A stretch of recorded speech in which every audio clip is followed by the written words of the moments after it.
Hello students, कैसे हैं आप सब। आशा करती हूँ आप अच्छे होंगे और अच्छे से अपनी पढ़ाई कर रहे होंगे। मैं मोनिका रावत आपका स्वागत करती हूँ आईसीटी वर्चुअल क्लासरूम देहरादून में। बच्चों, आज हम क्लास 10th का जो आपका सब्जेक्ट है साइंस, उसका प्रीवियस ईयर का क्वेश्चन पेपर कंटिन्यू करेंगे। आज हम 2023 का जो आपका प्रश्न पत्र है इसे हम देखेंगे। जैसे कि आप जानते हैं, यहाँ पर हम जो आपका फिजिक्स पार्ट है यानी भौतिकी का जो पार्ट है उसको हम डिस्कस करेंगे। तो बच्चों, अब हम चलते हैं अपने क्वेश्चंस की। तो आपका जो पहला प्रश्न है, आप देख सकते हैं, ये एक मल्टीपल चॉइस प्रश्न है यानी कि बहुविकल्पीय प्रश्न है। और आपसे पूछा गया है कि मानव नेत्र के जिस भाग में किसी वस्तु का प्रतिबिंब बनता है वह है, यानी the human I forms the image of an object at its. ये कहा गया है कि जो आपका नेत्र होता है वो जो है इमेज या प्रतिबिंब कहाँ पर बनाता है।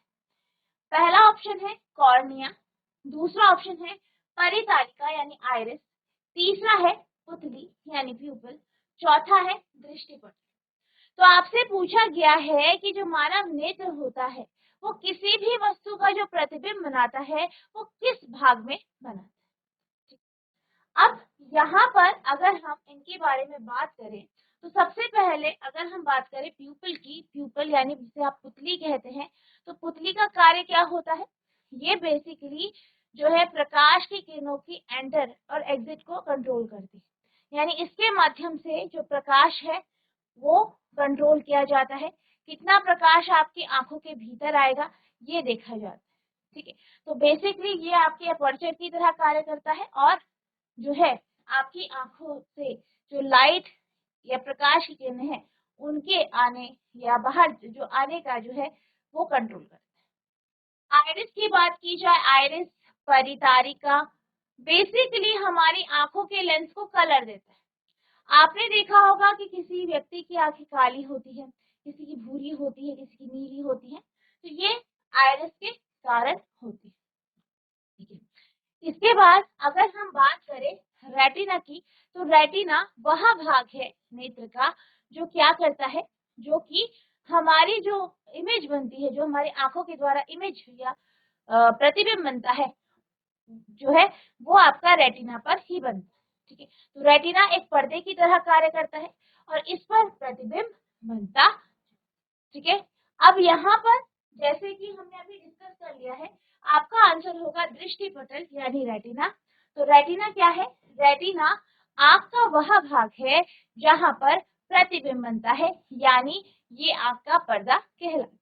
ठीक है, तो इस तरीके से आपका यहाँ पे आंसर होगा, नोट करें।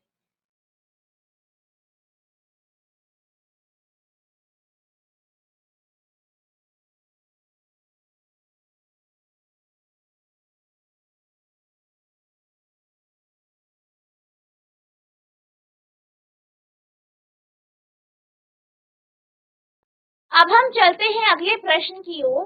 अगला प्रश्न भी आपका बहुविकल्पीय प्रश्न है और प्रश्न में आपको कुछ इस तरीके से जो है प्रश्न दिया गया है। विद्युत प्रतिरोध का एसआई मात्रक है, the SI unit of electric resistance, यानी जो विद्युत प्रतिरोध होता है उसका एसआई मात्रक क्या होता है, ये आपसे पूछा गया है। ऑप्शन है वोल्ट, ठीक है, दूसरा है ओम, तीसरा है एम्पियर और चौथा है ओम मीटर।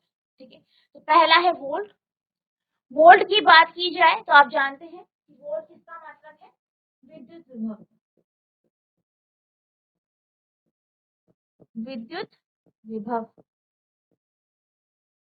ओम की बात की जाए तो ओम किसका मात्रक है, ओम जो है वो आपका विद्युत प्रतिरोध का मात्रक है।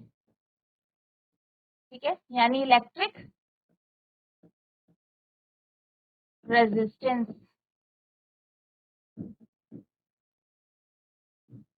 वोल्ट है आपका वोल्टेज, ये इलेक्ट्रिक पोटेंशियल। एम्पेयर की बात की जाए तो एम्पेयर आपका करंट यानी धारा। ठीक है, धारा करंट का मात्रक है, विद्युत धारा का मात्रक है। ओम मीटर की बात की जाए तो ओम मीटर आपकी जो है रेजिस्टिविटी का मात्रक है यानी प्रतिरोधकता।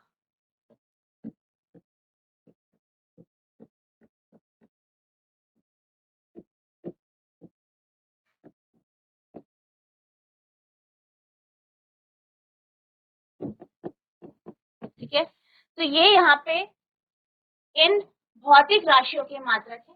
अब यहाँ पे प्रश्न में पूछा गया है विद्युत प्रतिरोध का SI मात्रक क्या है, तो विद्युत प्रतिरोध का आपका SI मात्रक क्या है, ऑप्शन नंबर 2 यानी ओम, जिसे आप इस तरीके से लिखें। ठीक है, सिंबल्स भी आप इसके लिखेंगे, V से रिप्रेजेंट करते हैं, ये A से रिप्रेजेंट करते हैं, ये ओम से रिप्रेजेंट करते हैं। ठीक है, और ये आपका ओम मीटर। ठीक है, इस तरीके से आपका आंसर होगा। ठीक है, तो यहाँ पे आपका ये प्रश्न है भौतिक राशि के बारे में। ठीक है, भौतिक राशि के SI यूनिट के बारे में, बहुत इंपॉर्टेंट टॉपिक है। जितनी भी आपने भौतिक राशियां पढ़ी हैं सबकी आपको SI मात्रक पता होना चाहिए। ठीक है, नोट करें।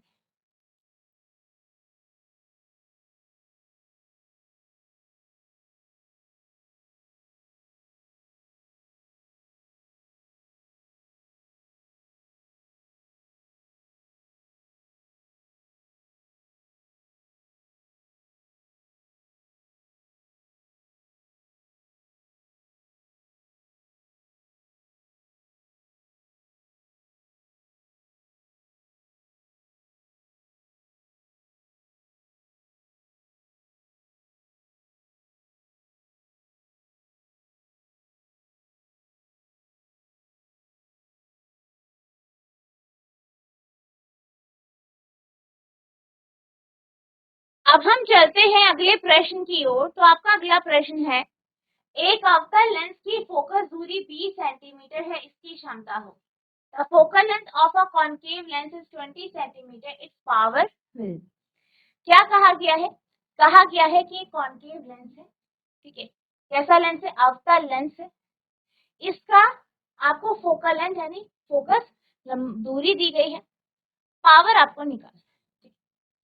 तो सबसे पहले हम इसे सॉल्व करेंगे क्योंकि एक न्यूमेरिकल क्वेश्चन है। फोकल लेंथ की बात की जाए,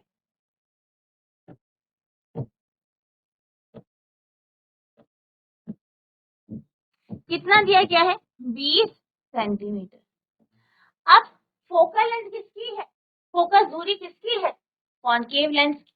कॉन्केव लेंस आपका कुछ इस तरीके से होता है, आप जानते हैं, और इसकी जो फोकस होता है वो नेगेटिव साइड होता है, लेफ्ट साइड होता है, यानी फोकल लेंथ नेगेटिव होती है।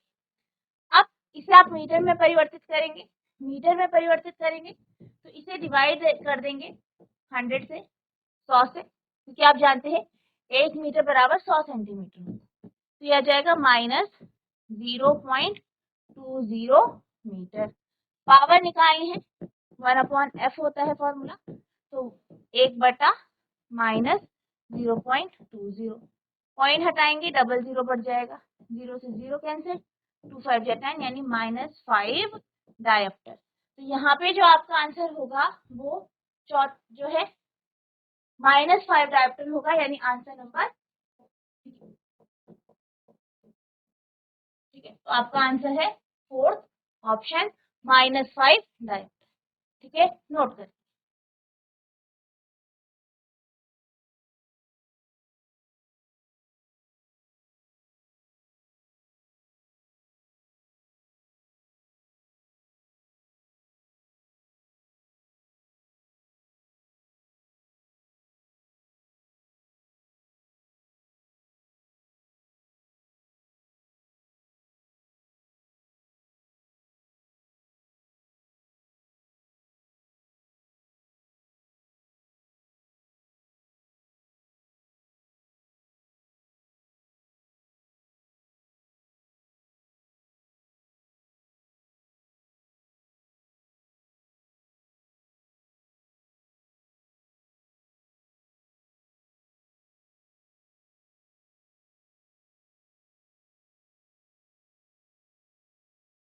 अब हम चलते हैं अगले प्रश्न की ओर। तो आपका अगला प्रश्न है, भारत में उत्पादित प्रत्यावर्ती विद्युत धारा की आवृत्ति कितनी है?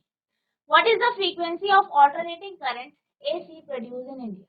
तो आपसे कहा गया है कि भारत में जो प्रत्यावर्ती धारा जो है उत्पन्न की जाती है उसका फ्रीक्वेंसी कितनी। तो अगर हम बात करें प्रत्यावर्ती धारा यानी एसी करंट की, तो आप ये जानते हैं कि एसी करंट जो है ये आपके जो जल विद्युत संयंत्र होते हैं या ताप विद्युत संयंत्र होते हैं वहां इनका उत्पादन किया जाता है। और अगर हम भारत की बात करें तो यहाँ पर मैक्सिमम जो विद्युत धारा जो है उसका उत्पादन जो है कोयले के माध्यम से किया जाता है। यहाँ पर आपसे पूछा है एसी करंट के बारे में। तो एसी करंट का उपयोग घरों में किया जाता है, दूर आपके संयंत्रों से आपके घरों तक जो है ये धारा आती है और इसकी जो फ्रीक्वेंसी आवृत्ति होती है वो 50 हर्ट्ज होती है। ठीक है, तो भारत में जो प्रत्यावर्ती धारा की आवृत्ति है कितनी है, 50 हर्ट्ज। ठीक है, 1 मार्क्स का आंसर है, सीधे आप एक लाइन में आंसर दे देंगे। कैसे लिखेंगे, the frequency of alternating current in India is 50 hertz. Bharat में प्रत्यावर्ती धारा की आवृत्ति कितनी है, 50 हर्ट्ज है। तो इस तरीके से आपको यहाँ पे आंसर लिखना है। ठीक है, नोट करें।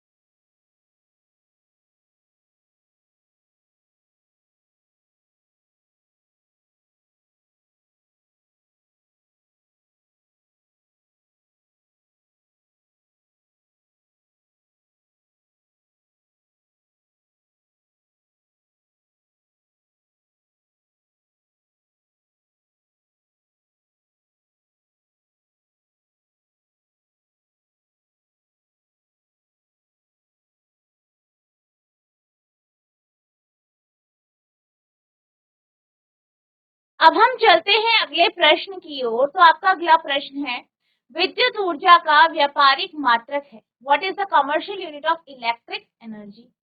यानी जो आपकी विद्युत धारा होती है, ठीक है, इसका जो है व्यापारिक मात्रक क्या है। ठीक है, तो अगर हम बात करें विद्युत धारा के व्यापारिक मात्रक की तो कितना होता है, किलोवाट आवर, जिसे आप एक यूनिट भी कहते हैं। और इसी में आपके द्वारा जो बिजली का जो है यूज किया जाता है, कंजम्पशन या खपत की जाती है, उसको मेजर किया जाता है, नहीं मापा जाता है। तो आप आंसर लिखेंगे, commercial unit of electrical energy is kilowatt hour. विद्युत ऊर्जा की वाणिज्यिक इकाई या मात्रक किलोवाट घंटा।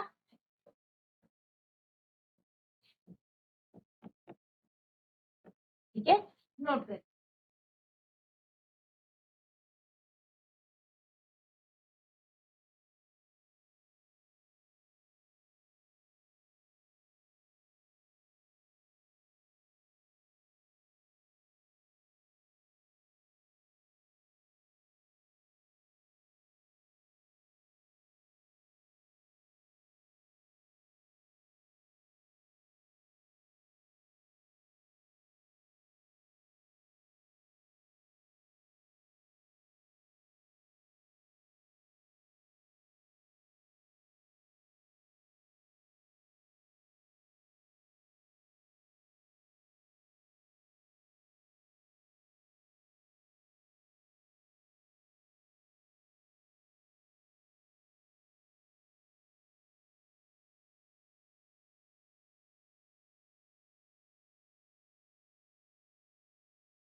अब हम चलते हैं अगले प्रश्न की ओर। तो आपका अगला प्रश्न है, दूरदृष्टि दोष किसे कहते हैं, इसके निवारण के लिए किस प्रकार के लेंस का प्रयोग करेंगे।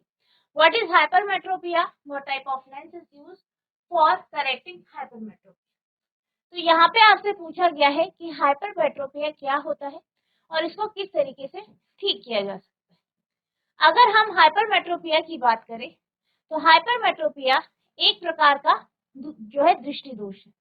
इसको हम दूर दृष्टि दोष यानी फार साइटेडनेस भी कहते हैं। इस कंडीशन में व्यक्ति को दूर की चीजें तो क्लियरली दिखती है लेकिन पास की चीजें ठीक से नहीं दिख पाती। ठीक है, तो जैसे कि हमने पिछला वाला जो पेपर पढ़ा था उसमें जो हमने डिस्कस किया था तो हमने मायोपिया के बारे में भी पढ़ा था कि मायोपिया क्या होता है। तो वो था निकट दृष्टि दोष, ये क्या है, दूर दृष्टि दोष। अब इसको आप करेक्शन की बात करें तो इसको हम जो है कॉन्वेक्स में जो आपका लेंस होता है इसके माध्यम से हम इसे ठीक कर सकते हैं।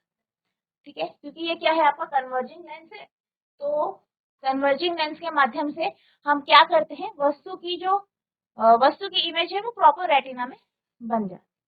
ठीक है, आंसर की बात कर लेते हैं। फार साइटेडनेस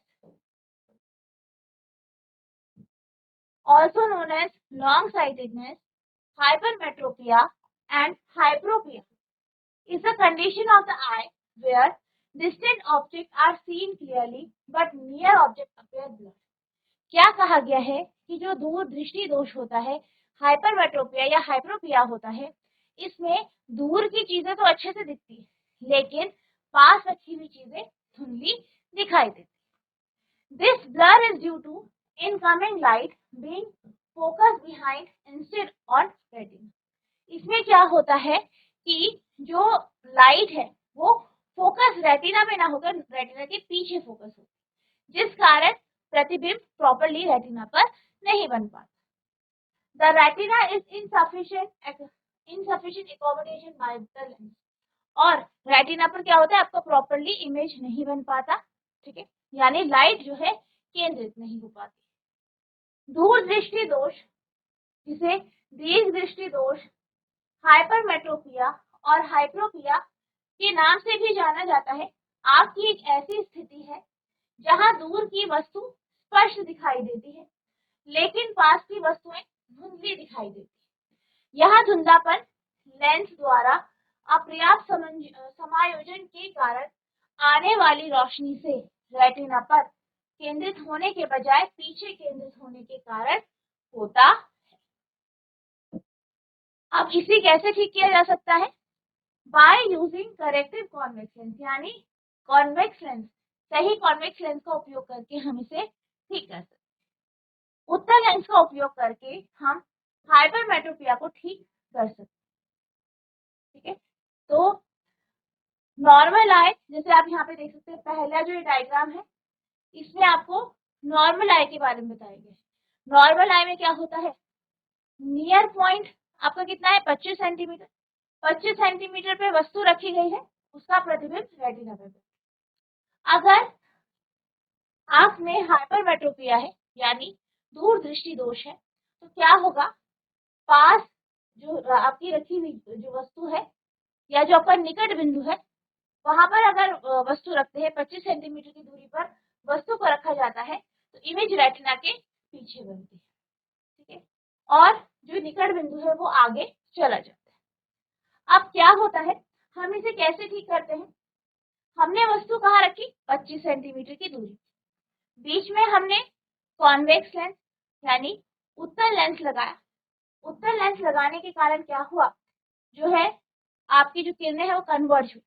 कन्वर्ज होने के कारण जो है ऐसा लग रहा है कि जो किरणें हैं वो एन डैश से नहीं बल्कि एन से आ रही है, यानी जो आपका जो निकट बिंदु बन चुका है, जो निकट बिंदु है, ठीक है, वहां से आती हुई ये प्रतीत हो रही और फिर ये कन्वर्ज होकर यहाँ पे यानी रेटिना पर इमेज बना। ठीक है, तो ये आपका इस तरीके से जो है आंसर होगा, जो है नोट करें।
अब हम चलते हैं अगले प्रश्न की ओर। तो आपका अगला प्रश्न है, दिए गए परिपथ आरेख में गणना कीजिए। यानी जो आपको यहाँ पे परिपथ दिया गया है इसमें आपको कैलकुलेशन करनी है। पहला क्या है, परिपथ का कुल प्रतिरोध, the total resistance of circuit, यानी जो आपका सर्किट है इसका कुल रेजिस्टेंस या प्रतिरोध कितना है।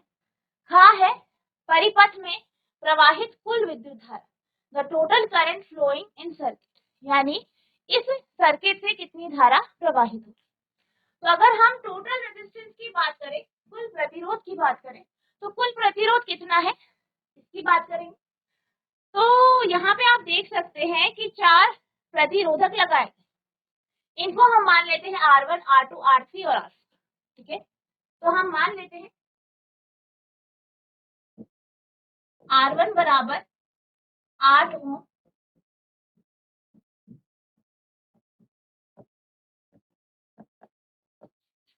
ठीक है।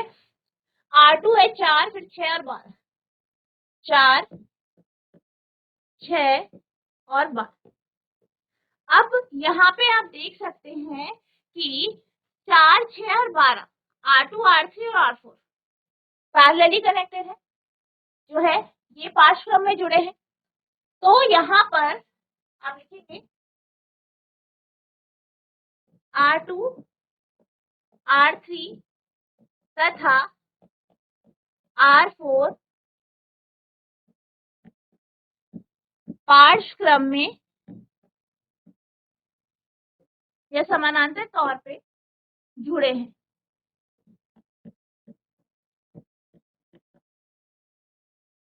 तो यहाँ पर फॉर्मूला आपका हो जाएगा 1/RP बराबर 1 और R2 plus 1/R3 plus 1/R4। तो 1/RP बराबर हो जाएगा 1/4, 1/6, 1/12। एलसीएम लेंगे, कितना है 12, 3, 2 और 1, यानी 1/RP आ जाएगा 6/12, यानी RP आ जाएगा 12/6, 2 ओम। ठीक है, 2 ओम यहाँ पे आपका RP आ जाएगा।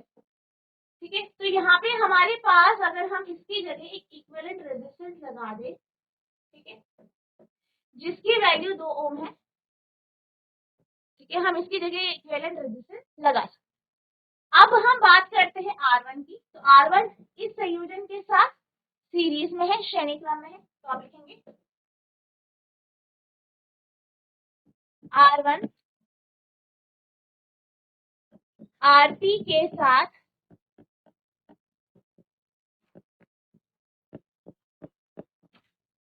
श्रेणी क्रम में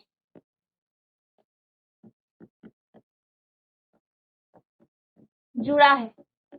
तो यहाँ पे R हो जाएगा R1 प्लस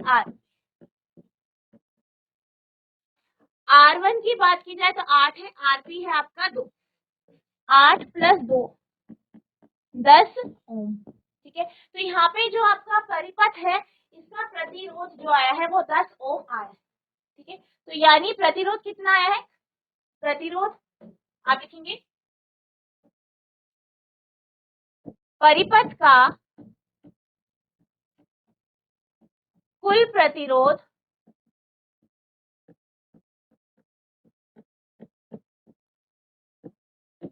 10 ओम है। ठीक है, अब खा पार्ट की बात करें, यहाँ पे करंट के बारे में पूछा है। तो खा पार्ट जो है धारा निकालनी है, V की वैल्यू दी गई है, कुल प्रतिरोध यानी R निकाल दिया है, कितना है 10। तो आप I निकाल सकते हैं। तो आप लिखेंगे खा पार्ट के लिए ओम के नियम के अनुसार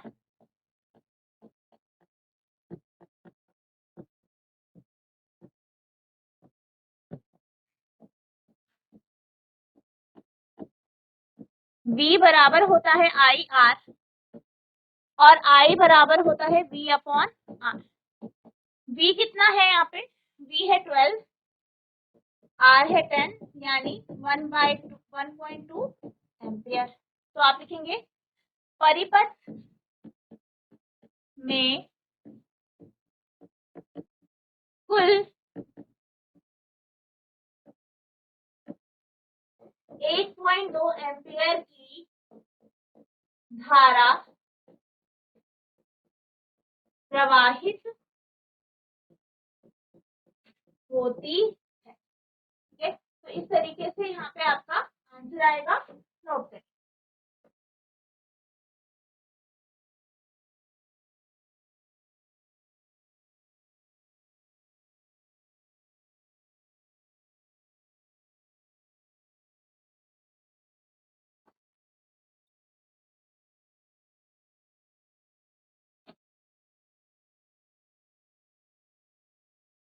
तो बच्चों, आज हमने 2023 का जो प्रश्न पत्र है उसके भौतिकी के कुछ क्वेश्चंस करे हैं। आई होप आपको ये सारे क्वेश्चन अच्छे से समझ में आए होंगे, आपने इन्हें नोट भी किया हो। नेक्स्ट लेक्चर में हम इसके आगे के प्रश्नों को डिस्कस करेंगे। तो बच्चों, आज के लिए बस इतना ही। मिलते हैं अब नेक्स्ट सेशन में। तब तक के लिए thank you and have a nice day.